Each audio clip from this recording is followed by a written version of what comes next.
Today in this video, we're going to talk about Guardian Druid. I think Guardian Druid is one of the biggest glow up tanks that we've seen this alpha cycle. And when I say alpha cycle, I mean the last 5 days. I think most of the changes they are making are really healthy for the class, and I'm excited to talk about it. I haven't talked about Bear in a long time in depth. I apologize if I missed some things in this video. I really want to break down what I'm enjoying so far, as well as some of the gameplay loops that I'm seeing kind of come out. In terms of what's going to work in Mythic Plus, we still don't know. Tuning is going to be up in the air for a long time. I think Blizzard's really trying to focus on making sure that the class feels fun to play, has a unique feeling to it, without being overcomplicated, which I think is moving in the right direction. So any video I did the other day, I talked about some of my favorite things that we're seeing with Guardian Druid. I specifically talked about 2 capstone nodes that were added called Sundering Roar and Waking Nightmare. I'm going to get to those in this video, but I'm going to start with the Elune's Chosen because it seems like some of you guys actually had questions about how the Lunar Bear is playing, and I want to talk about it. Is this an optimal talent build? Not necessarily. I just kind of picked some talents. A lot of the Guardian Druid nature / Moonfire arcane based stuff are all going to be on the right hand side, where the physical stuff is going to be on the left hand side, with the middle kind of being this nice, like kind of conveniently enough, a middle ground where there's some overlap. So I think this new tree is in a really good spot. So yeah, let's talk about some of these. So Lunar Beam, for example, has been moved up in the tree. I think this is a really good change. Before it was way down in this corner and it felt like you had to play through everything just to get it. So if you don't want to play some talents that are lower in the tree, like Elune's Favored for some reason, or Galactic Guardian for some reason, you don't have to. You don't have to go that deep in the tree. You can play some talents that are more towards the top. You can play more into Fizdam if you'd like. Obviously, there's always going to be an optimal kind of play style, an optimal talent build for the different scenarios. But this is, I think, a good change, especially with how integrated your Lunar Beam is into your Elune's Chosen. For example, if I choose not to play Lunar Beam, for example, for some reason, most of the talents are going to get kind of redded out in the Elune's Chosen hero talent. So it's kind of a staple of the kit. You need to play it. So one of the biggest things that was added is this new talent called Red Moon. Now, this is probably more of a single target option for Guardian Druids. What it does is it replaces Moonfire and it turns it into a 30-second cooldown button. Now, this is kind of weird. So when it's active on your target, it does last for 8 seconds. It's going to make Mangle generate more rage and extend the debuff. So you're going to get more damage as you Mangle. So Mangle becomes a priority on the target you cast Red Moon on. Now, when you're playing Galactic Guardian, you can still proc a free Moonfire, but when that procs, you gain a stack of a buff called Lunar Wrath. It stacks up to 10. And this is going to be whenever you spend rage on an ability, it's going to consume a stack dealing damage to your targets. Now, the problem with this ability, as it stands, is it's only being consumed by our Maul. And that's problematic because you're gonna gain stacks way faster than you can actually dump them. So let me actually get a better example here. I'm gonna put this down here. So once we get our free Moonfire procs, you're gonna notice here our Lunar Wrath buff is gonna go up. We still don't have Red Moon for a couple seconds now, and once we hit it, now when we spend rage, it's going to remove the stacks on Maul. So the idea is that when you have your Red Moon active, you basically want to Maul and Mangle spam to try to dump these for the additional damage. Now, unfortunately, it doesn't really hit that hard, and because it's such a long cooldown, you're generally gonna, what I've noticed is, especially in like larger AoEs, you're gonna probably accumulate more stacks than you're gonna be able to dump during the duration of Red Moon. And so there's a lot of changes Blizzard can make. They can either make Galactic Guardian actually proc the Red Moon on a random target or your primary target, or something where you're able to discharge these stacks faster. They could also make the buff just last longer on the target. They can make it a shorter cooldown. I think it's just more a single target talent at the end of the day, though. Besides that, you're kind of your Lunar Bear, your Elune's Chosen Bear is going to play fairly the same. You're going to choose to, not choose to, but you're going to put down your Lunar Beam, you'll pop Incarn, and then you'll hit your fillers. But without Moonfire, you're not really spamming it anymore. You're just using it as a almost like mini cooldown on a priority target. Is this the best gameplay for Mythic Plus? Probably not, but it is a new single target ability that allows probably Lunar Bear, or Elune's, I keep calling it Lunar Bear, Elune's Chosen to be a little bit more competitive in single target encounters, without having to obviously shapeshift and without playing obviously Druid of the Claw. But yeah, everything else pretty much is the same. They've simplified some things, like they've reduced some 2.0 nodes onto a 1.0 node. Ursul's Warding is a great example. It's just a flat 10% DR based on your armor for magic. Pretty good. A lot of these other nodes have been knocked down quite a bit, but we're pretty good. I mean, there's nothing else really to talk about down here. So let's swap back over to the physical side. So the physical side of this class, I think, is looking a little bit more put together. I generally am someone who prefers playing the Fizz Bear. It's what I mained way back in the day when I pushed for title, when I played Bear and I was a Bear main.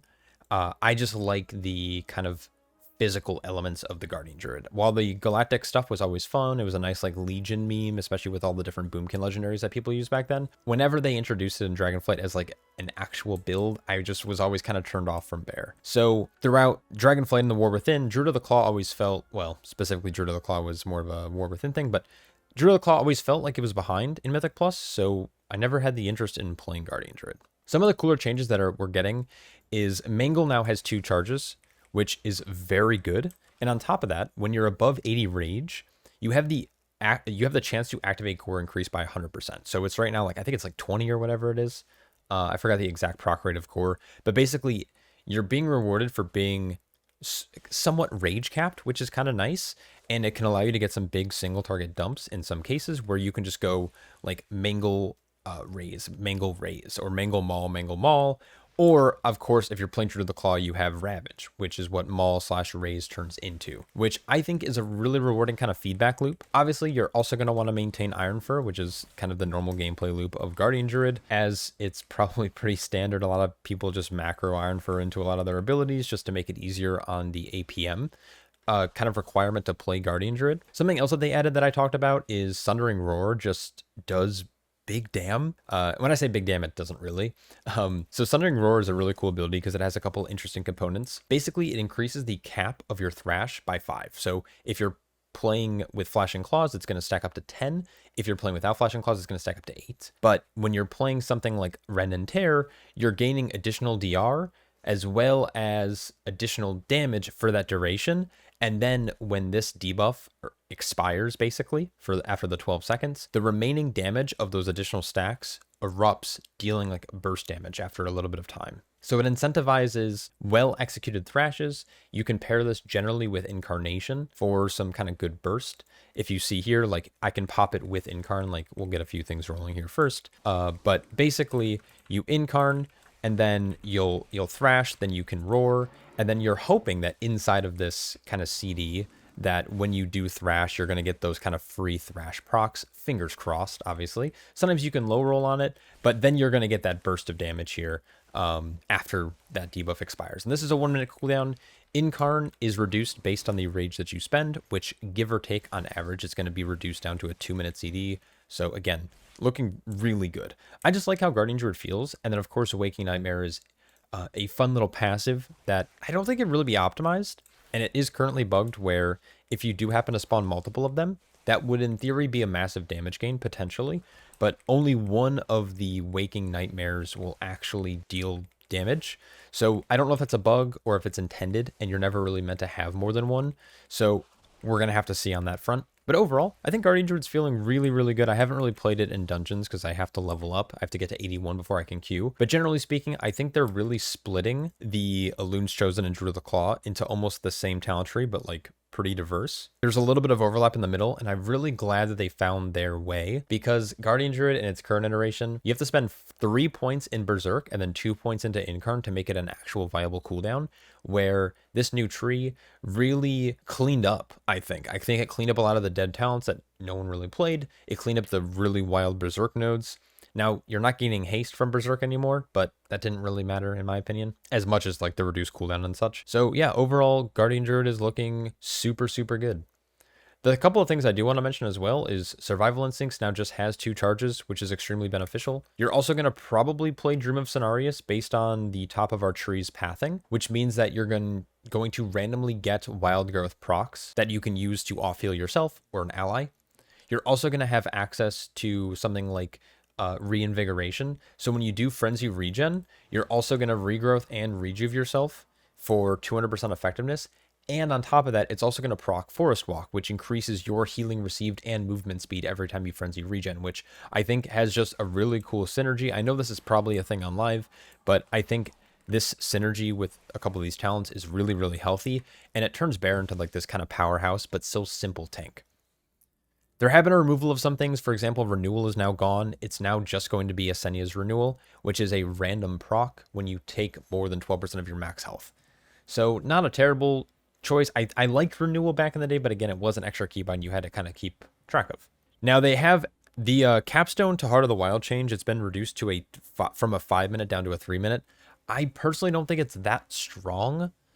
I think it's better for other classes that can go bear form versus bears that have to go cat form, non-shapeshift, or moonkin. They did add a talent called Persistence, which when you're out of bear form, your health and armor actually slowly decays over a handful of seconds. So it's probably realistic that you could actually shift out, do some type of ability, and then shift back without being in too much peril. But whenever I'm thinking about a class, I'm thinking about the highest end of content, so high mythic rating or mythic plus, generally mythic plus. And I just think that bear generally wants to stay in bear form.